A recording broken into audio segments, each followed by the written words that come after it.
Hi, this is LKissell, and my article is Hadrian and the Oracles of Antinous. You can find the article with its full title, Hadrian and the Oracles of Antinous, on the SHA Hadrian section 14, with an appendix on the so-called Antineion at Hadrian's Villa and Rome's Monte Pincio obelisk by Gil H. Renberg from the University of Michigan in the MAAR Archives, Memoirs of the American Academy at Rome, volume 55, the year 2010, pages 159 through 180. There's also an appendix dealing with the so-called items above, and a bibliography attached there too. Okay, the argument of this article is that Hadrian didn't create precedent with the apotheosis of Antinous, as there are Greek and Egyptian and Greco-Roman traditions which support and explain his action. The problem is that this argument isn't stated up front in the article. It's only made clearly at the very end, where the author creates his conclusion. Giving you an awful lot of evidence that the reader has to tie together and figure out what his point is. But moving on. What does this article explore, and what are we looking at? Who was Antinous? What are the traditions that he's drawing on to be deified? And do Hadrian's actions fit these traditions? And what is my evaluation of this article? So who was Antinous? Hopefully everybody knows, but just in case you didn't, the very short bit from the Oxford Classical Dictionary tells us he was born about 110 AD at Claudiopolis, also known as Bithynium, in, yes, you guessed it, Bithynia. He was the companion on Hadrian's longest provincial tour. They tactfully quote him as the emperor's beloved. He drowned in the Nile for whatever reason, suicide, pushed, offering to Hadrian, who knows, nobody knows for sure, but died in October of 130 AD, and he was subsequently deified with statues, cults, and festivals throughout the empire. And just in case we needed to know, that's one of the many statues and images of Antinous. Okay, so what do we know about him from our source? The Vita Hadriani at 14.7 tells us that he died while they were sailing on the Nile, and Hadrian wept womanly tears over him. And about his reputation, it's maintained on account of Hadrian and his devotion, and that this might have been a bit on the excessive side. The words we're interested in here come in these last sentence, in the last couple of lines, that the Greeks indeed are the ones who deified him, although our article's author is going to try to make a very good case that it's that he was deified by the Egyptians. And that's why our Graeci consecrawent are pointed out, that there are oracula involved. You don't really get to be deified unless there are oracles somewhere. And that these oracles may have been composed by Hadrian. The word here, composuisse, does that mean he wrote them whole cloth, that he fabricated them, or that he arranged them in verse the way oracles are oh so often presented to the public? The author's point is that they are arranged in verse by Hadrian, who did indeed write them down since they were revealed to Hadrian. And they say that they were maintaining that he appeared through these oracles, that he is giving out oracles. And of course, oracles are one of those necessities if you want to be a deity. So the English version in the article text, Hadrian lost his Antinous, over whom he wept like a woman while sailing on the Nile. Concerning this, there are different rumors. It is asserted by some that Antinous offered himself as a sacrifice on behalf of Hadrian, by others what both, very tactfully put here, Antinous' beauty and Hadrian's excessive pleasure-seeking point to. And the Greeks, in fact, deified him following Hadrian's wishes. In other words, he wouldn't have been deified if Hadrian didn't want it? Entirely possible. Maintaining that oracles were being issued by him, which Hadrian himself allegedly composed. All right, what are the traditions we're looking at? What justifies this deification? Well, according to the Vita Hadriani, the Greeks deified him by Hadrian's instruction. The oracles were issued by Antinous and written by Hadrian, or at least that's our author's interpretation. Cassius Dio and Aurelius Victor mention the death and deification, but neither mentions the oracles. Of course, they're writing history, not biography, which may make a difference. All right, what other traditions are we looking at? That there was a long history of the dead speaking to the living, both in literary traditions, such as Patroclus asking Achilles, please, please take care of my funeral rites. Augustine, even up into late antiquity, talking about spirits roaming, that they did not receive proper burial, so they appear to the living in dreams and request that burial. Philosophical works and other genres also include these uh, appearances in dreams by the dead or appearances in daylight by the dead. Uh, the author didn't mention it, but I think of Athenodorus, Pliny's friend, saying the unburied ghost in the house he rented, and he followed up on that and got proper burial, and the ghost was never seen again. The author does mention a speech by Pseudo Quintilius in which he is advocating on behalf of a mother who is suing the father because the father got a sorcerer to lay the son's ghost to rest so the son would not visit the mother in dreams anymore. Wow, now we know why it's Pseudo-Quintilian writing this. Greek and Roman epitaphs record dreams of the dead. This is the most common source that our wonderful author draws on extensively throughout this article to explain why it's okay to deify him. There are other traditions as well. In myth, Admetus talks to Alcestis and says, knowing that she's shortly to die, will she please come and comfort him in his dreams?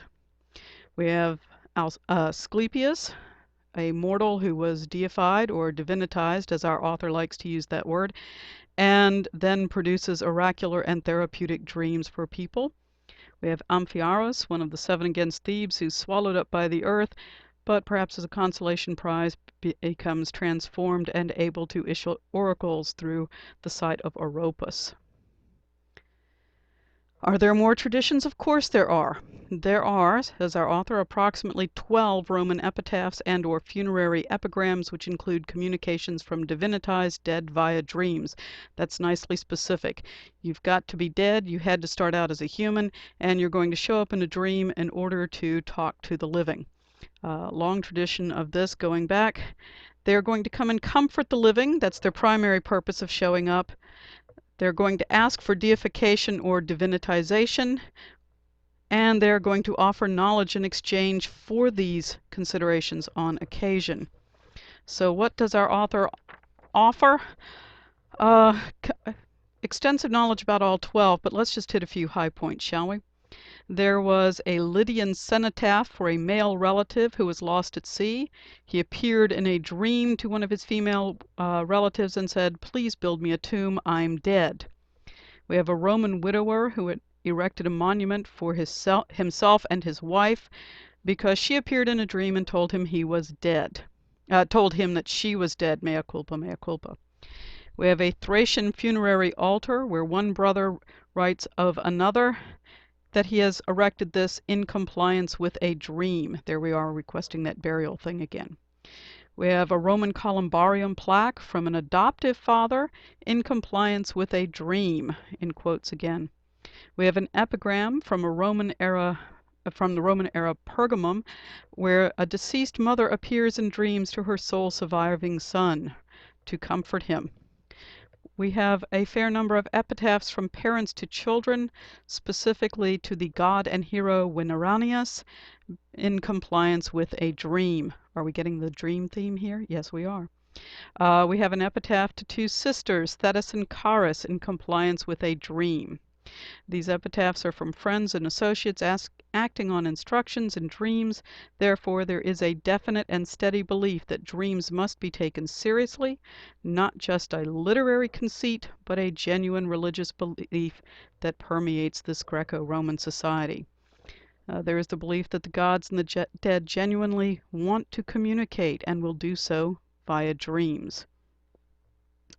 All right, let's look at some Egyptian traditions. If our friend Antinous did indeed die in the Nile, does that make a difference, and what happened because of that?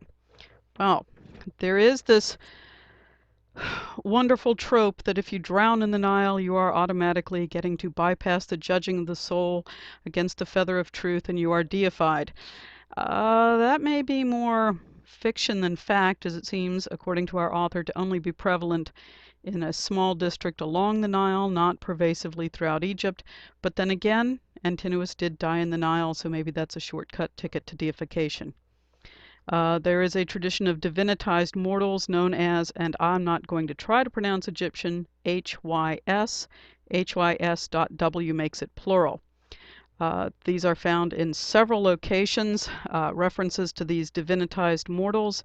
There is the girl Isidora, who drowned in the Nile, was divinitized, and answered prayers and delivered oracles. These divinitized mortals offer oracular or therapeutic dreams at or near the site of death. One example from far, far back would be Imhotep, who is circa 2600 BC. He was an engineer, and he helped the living for many centuries. Much later, we have Amenhotep, not the pharaoh, in the early Ptolemaic period, who also was a divinitized mortal giving advice and therapy to humans through dreams. Let's see, anything else on that one? Nope. What are the Greek and Roman traditions? Well, we have poetry and epitaphs, an expectation of communication from the dead, the hero, theos, and deos cults. In respect to poetry, there is a gorgeous example of a 46-line funerary epigraph, my mistake, written with touches of Virgil and Ovid and Propertius. It is for the dead Marcus Lucius Nepos to visit his in-law, Sextus Anusianus. His last name, we have the first three letters C-O-M, and then the stone is broken off. Lucius says not to mourn. He is not in the underworld. He is among the stars. Another common idea that they have been deified. They travel with the gods in the heavens, and not to worry us mere mortals about what happens after death. We have one from Epicrates' dead son, Diophantus, who requests to be the focus of a new cult. This is during the imperial period and recorded in the Testament of Epicrates.